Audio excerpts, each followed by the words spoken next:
coming up. With talent as wide as her smile and a personality that didn't stop once the cameras turned off, Margie Ison can make even the worst weather seem perfect. With a familiar wink, if Margie said it would, it usually did. Today, we are celebrating the life of a woman who was beautiful on screen and off, who made it all look so easy, and who turned East Tennessee viewers into her friends. Celebrating Margie Ison. Margie said it would. Have a great day. Hello and welcome to this WBIR special, remembering the life of East Tennessee TV legend Margie Ison. I'm Robin Wilhoit. Margie died February 16th at the age of 84. She had a short battle with pancreatic cancer. But while we are mourning her loss, we are celebrating her life as a woman who was welcomed into homes all over East Tennessee. Simply put, there was no one like Margie. Anything is a team effort, and yes, it made me feel great that viewers liked me enough to make a change with me. But viewers have to like you well enough to stay with you too. There was no one like her. The longtime WBIR weathercaster was small in stature, but huge in personality. And the people here in East Tennessee loved her. Olivia Daig takes a look back at her early days at Channel 10. It's still officially summer, of course, according to the weather. To the thousands of East Tennesseans who welcomed Margie Ison into their homes every day. There was just something about Margie that people were drawn to. Margie was not only a trusted source of weather information, but a friend. She knew how the population lived, how they loved, and how their lives came about. She came to WBIR originally as a weekend weathercaster, then spent a few years at Channel 6 WATE. We were getting beat fairly handily by the #1 WATE. Steve Dean worked in the promotions department at WBIR for 30 years. He says when Margie came back to WBIR, she brought her viewers with her, bringing Channel 10 to the dominant station it is today. From February to May, thousands, tens of thousands of people switched from one television station to another because of Margie. From then on, she became an iconic part of WBIR's motto and mission. She was made for what she did. Margie was, and always will be, straight from the heart. In Knoxville, I'm Olivia Daig. While most of us remember Margie for her wink, smile, and of course the phrase, Margie said it would, her granddaughters remember her simply as Mama Margie. Sarah Ottman sat down with them as they recount their memories.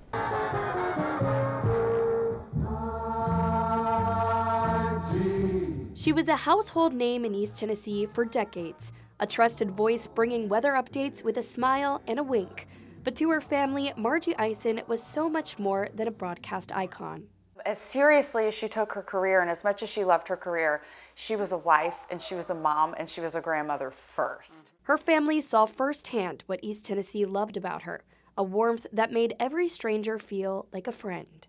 Whether she was at the grocery store or a restaurant or she was interacting with coworkers, celebrities, she treated everyone exactly the same. She embodied the WBIR motto, straight from the heart, every day, on and off camera. That's who she was to everyone, and that's who she was to us. Like, what you saw on camera was exactly who she was in real life and with us and with her family. Her family says what really set her apart was her faith, a guiding light in her life and in the way she loved others. She loved the Lord so much. He radiated out of her, and that genuine, beautiful, sunshiny smile that she had was Jesus in her. Her legacy lives on, not just in her career achievements, but in the love she cultivated within her family and community. It was her love and joy that she wanted to inspire others to do the same thing and to be successful. And we just love that about her. Margie said it would. Have a great day. Margie Ison worked at WBIR not once, but twice. In 1995, she bid us a fond farewell. Her good friend, anchor Bill Williams, takes us back to that bittersweet goodbye. Margie. You knew her last name was Ison, but Margie was enough. Everyone knew who Margie was. Like a blazing comet across the sky, Margie was a star that brought beauty and light, a smile and a feeling that everything's all right into the homes of East Tennessee. Her special wink, her personal wishes for a special day, brightened many a day and many a night for thousands and thousands of people. Margie Ison, weather girl, weather person, entertainment reporter, television personality, had more impact on Knoxville television than anybody ever had, or ever will have. But her entrance into Knoxville television was not easy. Having come to town with her husband in the mid-60s, she worked for the Chamber of Commerce as executive secretary of the Dogwood Arts Festival. But she was determined to break into TV, and did finally land a job in 1969 as weekend weather girl on Channel 10. But it took persistence. So actually, I auditioned about 3 years before I really got the job. So I was passed over a couple of times, but I guess being assertive and never giving up the hope that I would have that opportunity. And when it came along, I knew that it involved a lot of hard work. And back then, there were even those who said Margie would never make it in broadcasting. I went to one of the ad agencies, and I went in this little booth and did a 30-second audio commercial. And this person, by the name of John Ward, said, not sure about your voice. Don't think you'll ever make it. Why don't you try something else? And then when I came here and finally did audition and finally did have that opportunity, came here to do the weekend weather, Carl Williams was anchoring, and none other than John Ward was doing the sports. 18 months later, Margie moved to Channel 6 to be the weather girl at 6 and 11 Monday through Friday. And for 3 years on her daily program Ladies' Day with Margie, she showed off another of her many talents, her singing ability. There, I've said it again, I've said it, what more can I say? Margie had been singing for years. It was when she was vocalist with her high school orchestra that she first met her husband, Jim. I guess that's one reason that Jim's been so supportive of my career. I was performing when we first met. So I guess in a sense he knew that he would have to share me in that sense, because I kind of like the limelight. I really did. And it was in the limelight as weather girl at Channel 6 that Margie really began to shine. People were attracted to her perky enthusiasm, her attention to individual viewers, and the ratings began to soar. As Channel 10 management watched their ratings dip, they realized the difference was Margie. They approached her with an offer, and Margie was ready to, as she put it, come back home to Channel 10. It's still clear in 38 at Asheville. In late April 1979, she rejoined WBIR. The May ratings showed Channel 10 nearly even. After the next major rating period in November, the headlines told the story. Channel 10 was once again the dominant news station in Knoxville, and Margie was the reason. But she remains modest about that dramatic viewer switch. And that made me feel great. But you know, anything is a team effort. And yes, it made me feel great that viewers liked me enough to make a change with me. But viewers have to like you well enough to stay with you too. And I couldn't have done it without you, Bill, and the other wonderful people here. But you had to get them in the tent, Margie. And you got them in the tent. There was something very special about it. Did you know what it was? What is the Margie Ison charisma that attracted people? What is it? I'm a people person. I really care about the people. Margie's beloved husband, Jim, died in 2023. Up next, those who knew and loved Margie share their memories, including her very dear friend, 10 News anchor emeritus, Bill Williams. Is the Margie Ison charisma that attracted people? What is it? I'm a people person. I really care about the people. That is the late Margie Ison, the lovely and legendary weather personality here at Channel 10. She signed off 30 years ago, back in 1995. And of course, when you lose someone you love, you gather friends together and loved ones. And today we're doing just that, not just to mourn her loss, but also to celebrate her life. And all the folks you see here worked with Margie. And I feel like I just need to send things off to Robin to sort of, get things started here. Well, I think we all have our stories. Sure. Mine, I was a newbie at Channel 10 in 1992, and I walked in and I knew all the legends, people sitting right here, and I knew Margie Ison. I saw her, remember the producer table, the producer altar? She was standing there, and it's like the angels started singing. Yes, it was Margie Ison, and I was so nervous, but I introduced myself, and she was the most warm, gracious human being, and made me feel comfortable and welcome. And that is my enduring memory of Margie. You didn't have to be nervous around Margie because she just, everybody loved Margie because she loved everybody. Absolutely. I never, in all the years I knew Margie, I never heard her say one unkind word about anyone. Never. She was just a loving, giving person throughout her whole life, and she gave so much to us and to this station and to all the folks who out there who loved her and watched her. Yeah. I'm from down in Monroe County, Madisonville, and I took Margie down to some sort of judging contest years ago, and it was between 6 and 11, so we had to get down there and get back. But on the way back, I said, Margie, my parents have a little restaurant in Sweetwater. Would you mind stopping? She goes, sure. So we stopped, and now it was a restaurant that didn't do a lot of night business. It was mostly breakfast and lunch. So there may be 2 people in the restaurant in Sweetwater. Within 15 minutes of Margie arriving, the whole place was full of people. And my dad hugged Margie and said, hey, you got a free cup of coffee and pie the rest of your life. Just please come back. But that, the thing about Margie, and I asked her driving back, I said, that was crazy. She goes, I said, don't you get tired of that? She goes, why would I get tired of that? These are the people who invite us into their homes. Exactly. That's so why would I felt. turn my back about it? Yeah, right. Can I tell a quick story about? Go ahead. About when she first came. We were number 2 in the market when I came to work here in 1977. Margie came over in 1979. Bob Selwyn brought her over. I had been offered. We had the February book.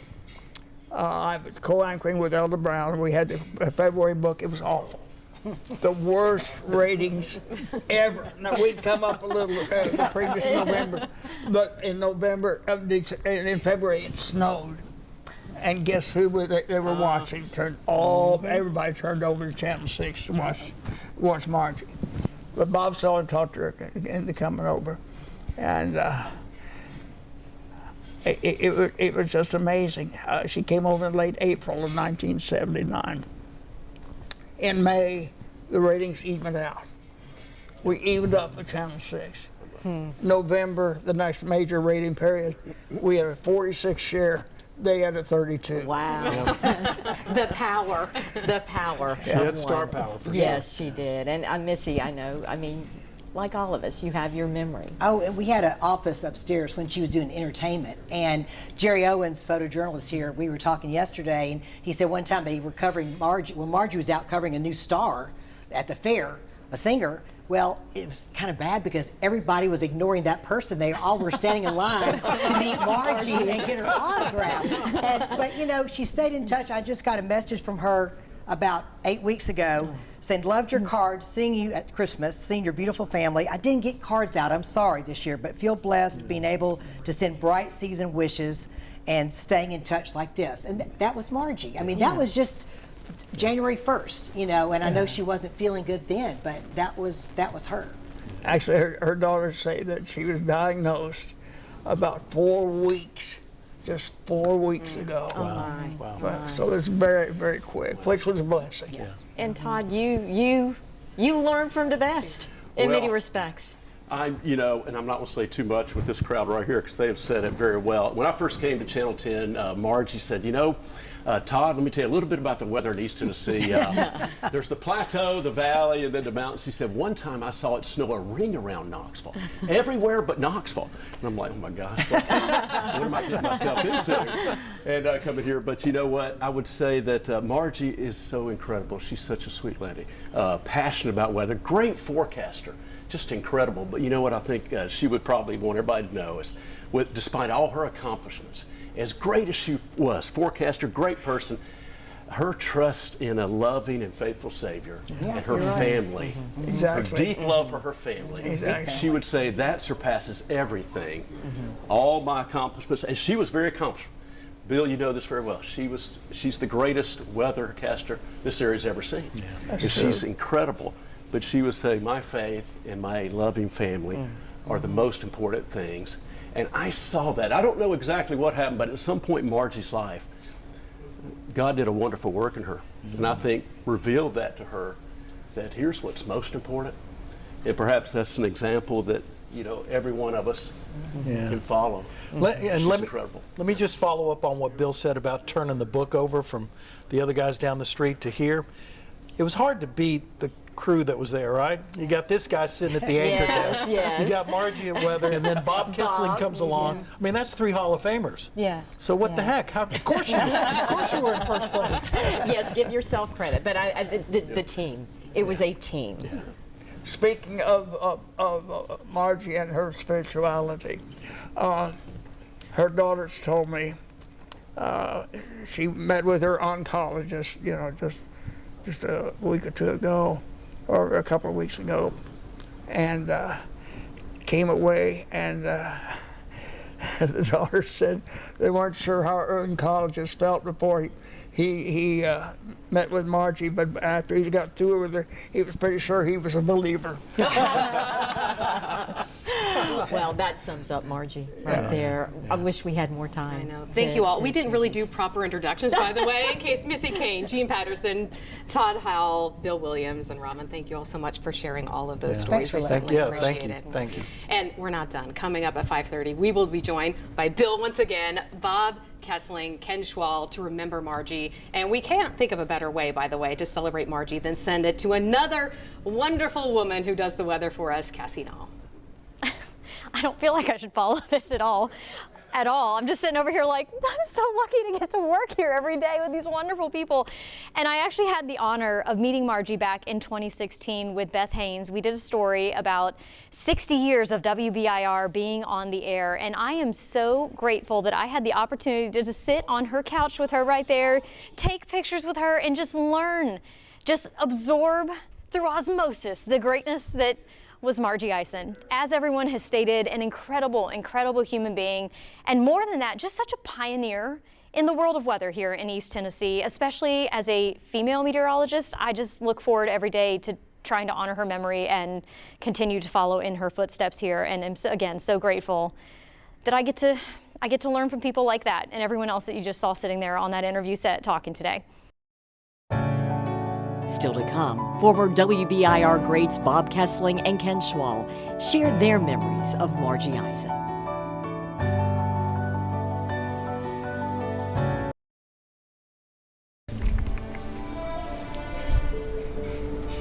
We are continuing to remember legendary East Tennessee TV personality Margie Ison. She died yesterday after a brief battle with pancreatic cancer. And you've made me feel special. Thank you.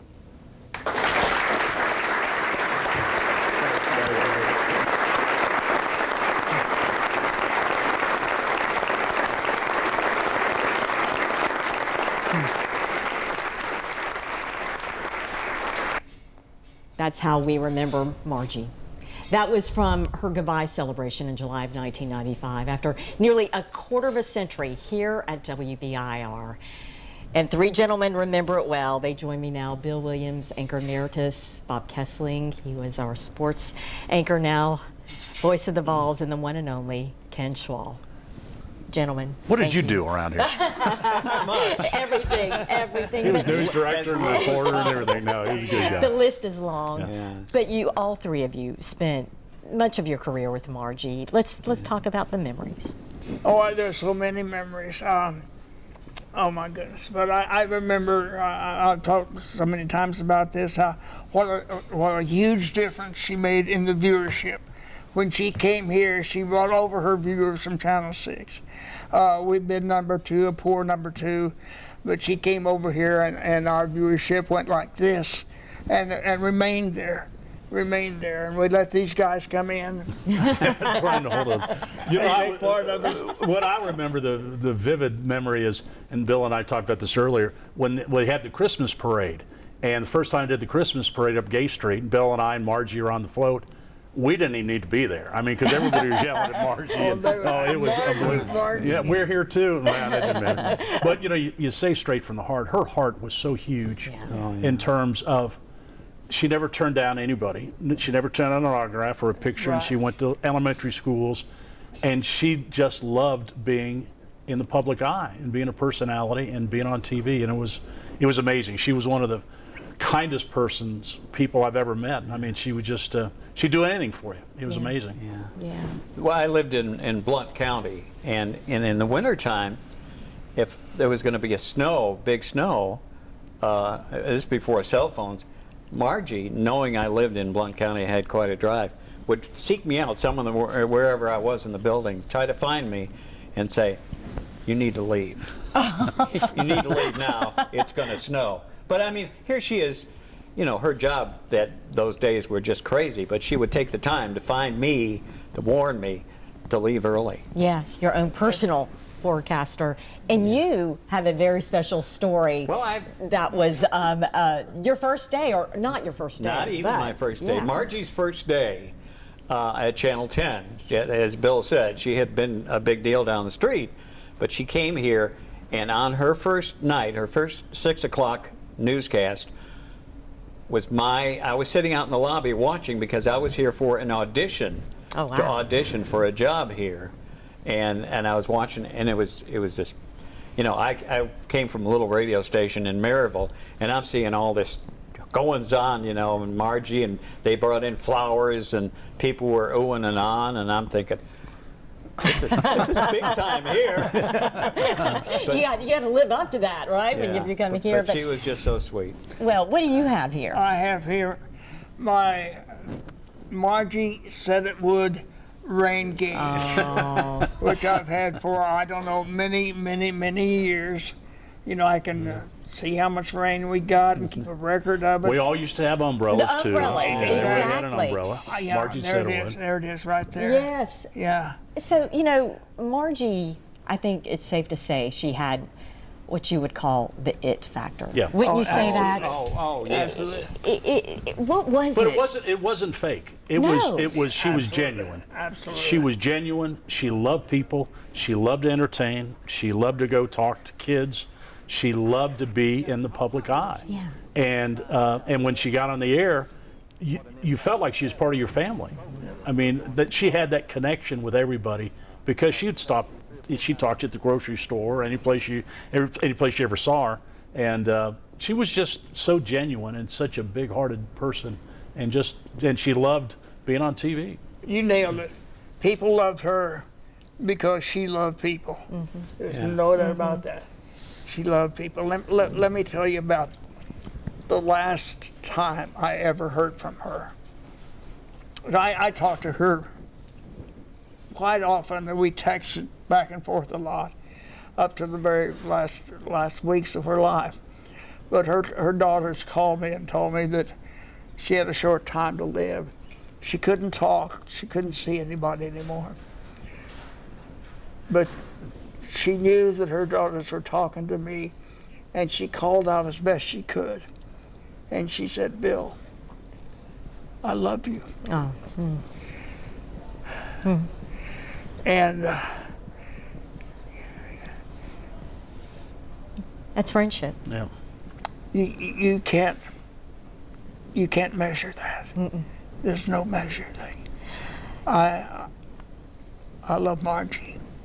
And as obviously well. she loved you. And I wish we could sit here and just reminisce and tell so many stories because there are so many We'd stories. be here all night. Yes, we all would. night. But it's so many people have come up to me today and told me about they grew up watching Margie and they love Margie and all.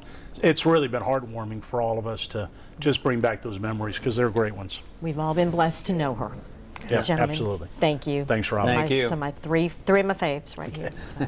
And when we come back, a last look at our favorite lady, Margie Ison, and the legacy she left East Tennessee.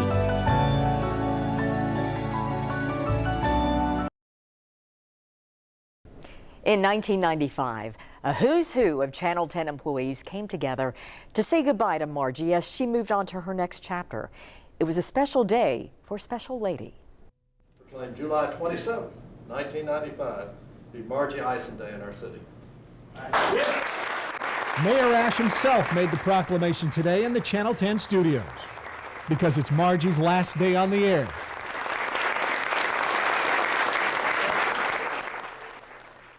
Margie may be the most popular person ever on Knoxville TV. Today she was showered with gifts by co-workers and friends. That is beautiful. Oh, they're diamonds. Touched tens of thousands, hundreds of thousands of people in a very special way. Made them feel special because Margie's special. Margie has been on the air in Knoxville for over 25 years. Her husband Jim can attest to how popular she is. You can find out just what an impact she's had by going to Kroger's with her or going to the mall with her, because it takes you 3 or 4 times as long to get through as it would if you were by yourself. She always takes time to stop and talk to people. Margie has a genuine concern for others, and people saw that. Some credit her with single-handedly lifting Channel 10 into the #1 spot in East Tennessee news. She worked at Channel 6 for a few years. Channel 10 wooed her back and shot back to #1 and stayed there. Her fans came to Channel 10 with her. Well, my mother-in-law one time broke both arms. She fell outside and broke both arms and went in to get her husband to take her to the hospital. And he wouldn't leave until Margie had got through giving the weather report. What makes Margie so special is her popularity off the air surpasses her popularity on the air. What you saw on the air was Margie. She was always perky and enthusiastic and friendly and loving. That's Margie, you know, to all of us as individuals. You are the best, and you've made me feel special. Thank you.